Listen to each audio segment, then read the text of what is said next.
I'm a technologist, but don't trust technology, so I'm not doing a present. I'm going to sit here in my chair and try and address you from a perspective that you may not have heard, but hopefully will leave thinking about it. A little bit of my background: I was a chemical engineer at Procter & Gamble. I have a law degree, MBA, CFA, lots of degrees in the United States. I live in New York City. I had the luxury of teaching 5 years at NYU, technology entrepreneurship. I was the director of technology transfer for some 120 research scientists for 5 years. I created 3 business incubators in New York City, one in partnership with Mayor Michael Bloomberg, who is one of the world's leading entrepreneurs. And as a result of that incubator, in a little less than 30 months, 8 of our companies sold for nearly $80 million, and we provided about $250 million worth of financial impact on the city of New York in a 30-month period.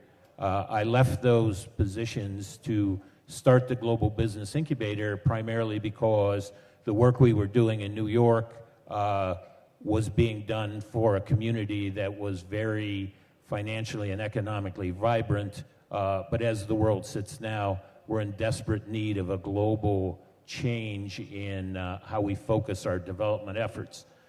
So today for me is my first visit to India ever. And so I am overwhelmed by the presence. And I would like to throw out for you researchers one of my, what I think to be the next great product in India with the advancements in miniaturizing MRI technology. Given what I've seen in India, a ball hat that would allow the drivers to beep their horns without pushing the horn on the car seems to be in big demand. I've never been in a place that uses their horns so much. So having said that, I think it's a great opportunity. I'm on a path of destiny here. We are affiliated with the United Nations, so if you go and look at our websites, you will see I've had the luxury of spending about 40 minutes with Ban Ki-moon and the United Nations Secretary General, and then I've had people ask me, which one are you, Ernest Borgnine-looking guy or the Asian-looking guy? And so that kind of gives you a sense of awareness of the people in the world. But my destiny is I've come here from Hong Kong, where I addressed a conference that included 40 UN ambassadors on the subject of sustainable development. And I come here to you with a similar message from that, but on my path of destiny, while I've been here, I've had an opportunity to spend an hour with the president of Reliance Industries. I also happen to be, for 5 years, the entrepreneurial advisor to the president of Battelle Institute, which, unbeknownst to me, is a major sponsor here.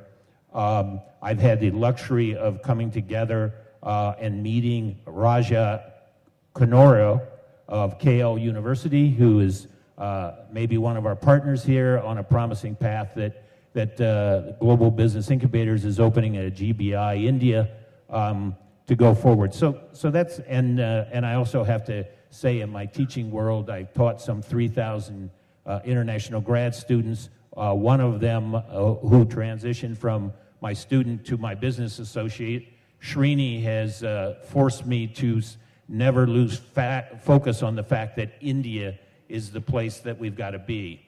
And so I will tell you with a brief comment that I truly believe that if India continues with its hunger and focus on growing its economy, it has the opportunity to essentially change the world as it exists. And you'll hear with my other comments on why I think that's the case. But in the end, the idea is that there are a lot of people in this room, if they hear my words and they move forward, just a couple of them, I think it will be the essence of change, and you'll see why in a moment.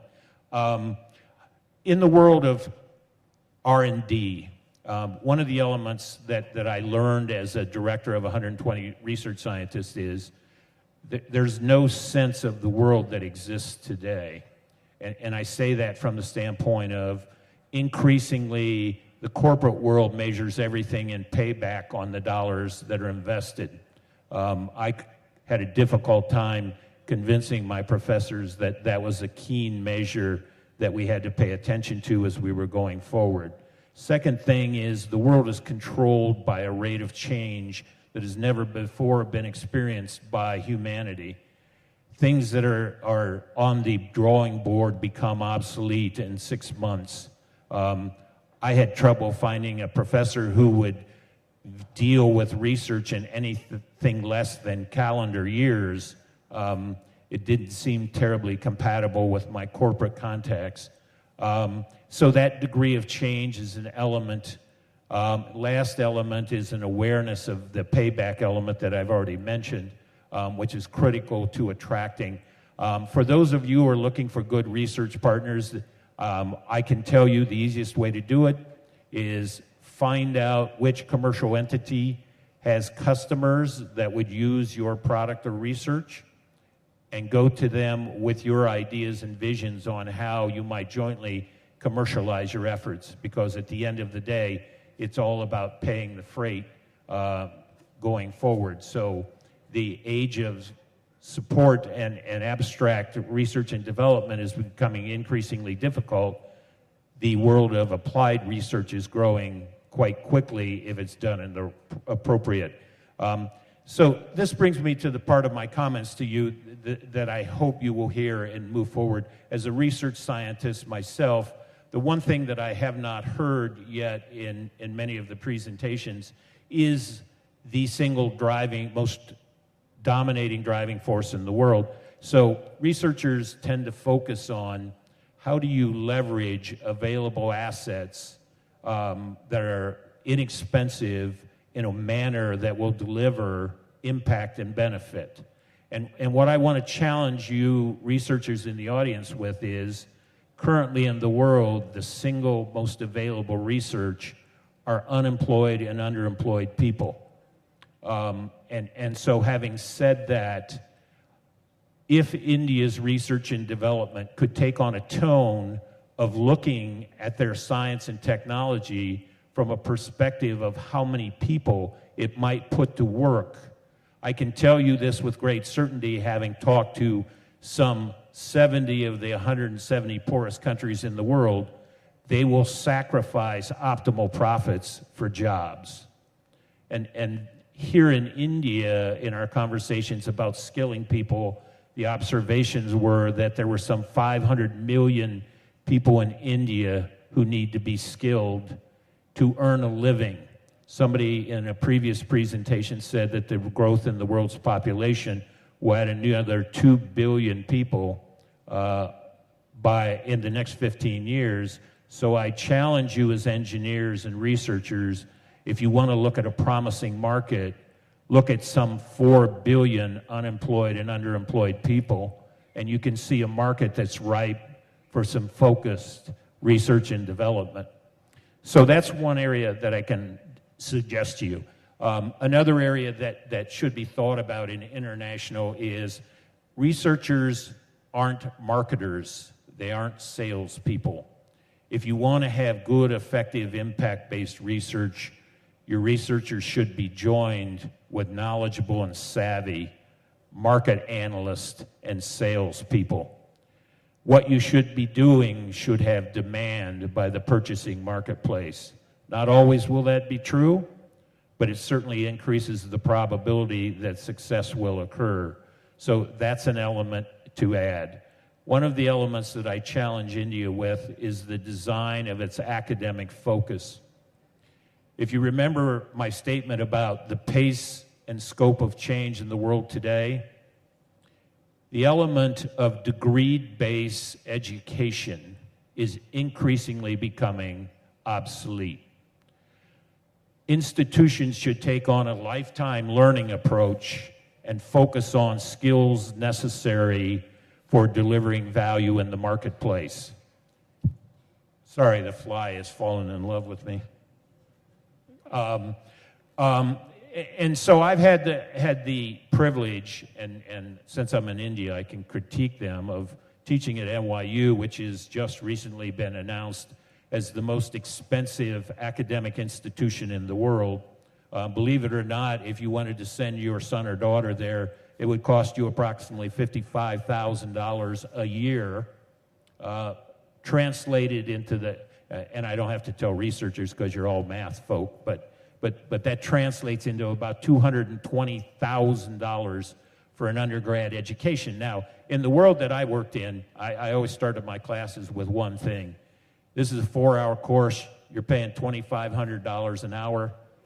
You're paying $10,000 to sit in that chair. If you don't come, I don't care.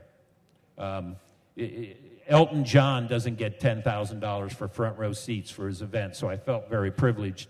One of the things that confounded me is I always had more than 100 students in my class. At $10,000 a seat, for the course, that translates into a whole bunch of money. I couldn't figure out why the university was having trouble making ends meet, because all they did was give me a room and some chairs. But at the end of the day, I encourage you all to think lifetime learning. I encourage you to think about skills. Are we done here? Oh, we're getting close. Okay, the last thing I wanted to get to was collaboration. So as an example of collaboration, how many pure commercial people are in the room? Please raise your hand. You're not a researcher, you're just a company. Please raise your hand. So all of you researchers, ID those hands, because those are the people who are making profits. So in close, my challenge to India is, if you can seriously find a way through your research to address the challenge of your masses, you will sell your products and services to the rest of the world, including the United States, because the unemployment and need for jobs is the single greatest force in the world today. Thank you.